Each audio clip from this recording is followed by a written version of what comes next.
Des hommes et des femmes se mobilisent pour envisager et surtout pour construire un monde où il fera toujours bon vivre. Bonjour à vous les amis de Courir pour la planète. Aujourd'hui, direction plein centre de Paris, dans le 3e arrondissement. Nous allons à la rencontre de Jean-Pierre Gou, président de l'Institut des Futurs Souhaitables. Un institut qui lève les peurs et qui permet de mieux comprendre le pourquoi et les enjeux et qui surtout nous engage à tous jouer un rôle. Allons voir d'un peu plus près de quoi il s'agit. Alors c'est parti.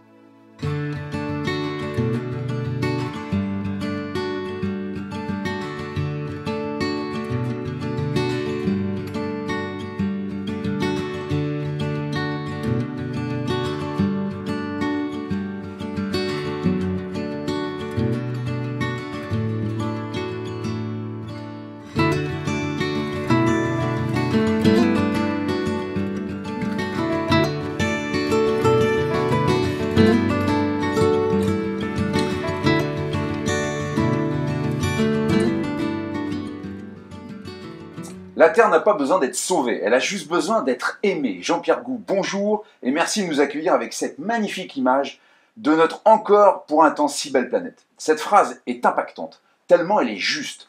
Tu es le président de l'Institut des Futurs Souhaitables et aussi le président de l'ONG One Home. C'est pourquoi nous souhaitions te rencontrer.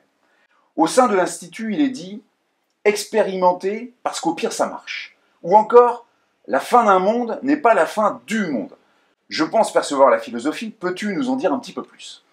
Oui, l'Institut des Futurs Souhaitables a pour vocation de faire émerger des futurs qui soient justement souhaitables.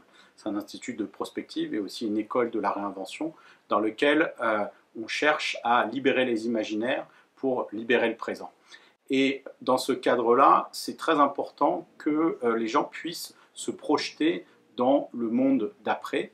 Et ce monde d'après, c'est pas un autre monde à construire, il va prendre en fait la continuité du monde dans lequel on est. Et là, on vit dans une époque de superposition, et ce monde d'après existe déjà. Donc il n'y aura pas une époque où le monde d'avant s'arrêtera et le monde d'après commencera, il y aura cette superposition.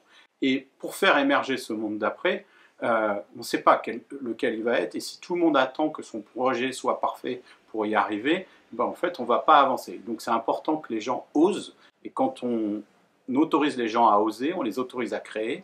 Et ça, je crois que dans notre culture, c'est quelque chose de très important, d'oser, d'expérimenter, parce que justement, au pire, ça marche. Alors, je dis souvent, moi, dans mes conférences, que la solution, elle est dans le mouvement. Tout simplement parce que j'en suis persuadé.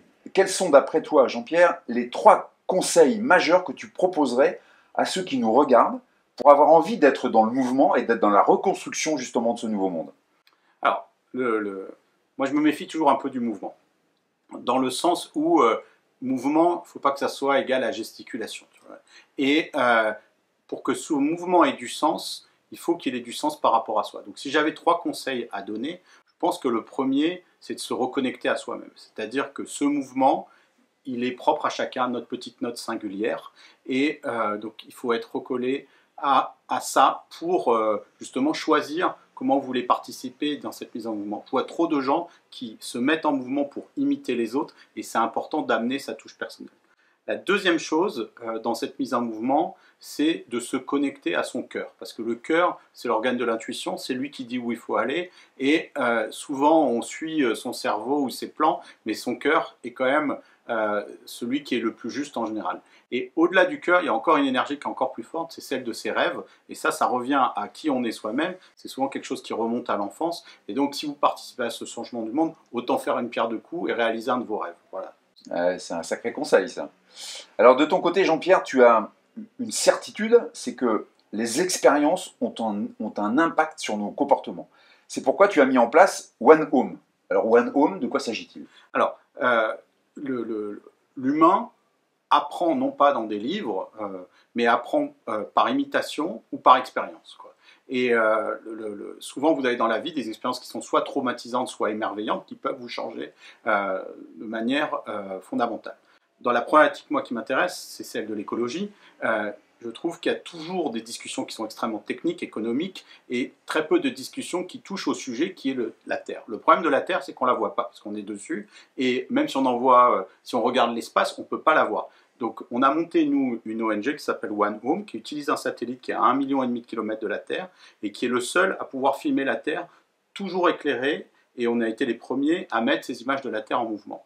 Et en travaillant avec des artistes, des designers, on a conçu une expérience qui reproduit ce qu'on appelle l'overview effect, qui est cette transformation cognitive qu'ont connue les astronautes quand ils sont dans l'espace et qui les ont fait tomber amoureux de la Terre. Donc en fait, One Home, c'est une expérience qui permet à tous de tomber amoureux de la Terre. Tout est gratuit.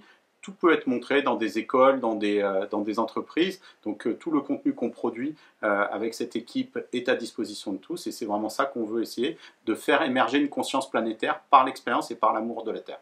Ouais, c'est un super projet ça, bravo. Alors j'ai un petit rituel pour terminer cet entretien, c'est que je donne toujours à mes invités 42 secondes, parce que j'aime bien ce chiffre 42, pour laisser un message impactant. Qu'est-ce que tu donnerais toi comme type de message ? Je voudrais peut-être revenir sur cette phrase de départ qui est que la Terre n'a pas besoin d'être sauvée, elle a juste besoin d'être aimée. On se met souvent dans la posture du protecteur, quoi, et cette posture du protecteur, elle insiste trop sur le problème plutôt que sur les solutions. Et ce qui nous donne envie de faire les choses et qui donne envie de les protéger, c'est l'amour, quoi. Cousteau disait déjà ça, que ce qui nous a émerveillés, on a envie de le protéger parce qu'on l'aime, quoi. Et c'est vraiment ça le driver. Et je crois que si cette énergie d'amour pouvait être le moteur de nos engagements, là, on pourrait vraiment changer le monde. Encore un beau message. Merci beaucoup pour cet entretien, c'était super. Merci Philippe et bravo pour tout ce que tu fais. Les amis, si vous vous dites « Mais moi, qu'est-ce que je peux faire ? Comment puis-je être utile dans cette mutation ? Est-ce que j'ai un rôle à jouer ?» Une action simple, commencez à adhérer à l'Institut des futurs souhaitables.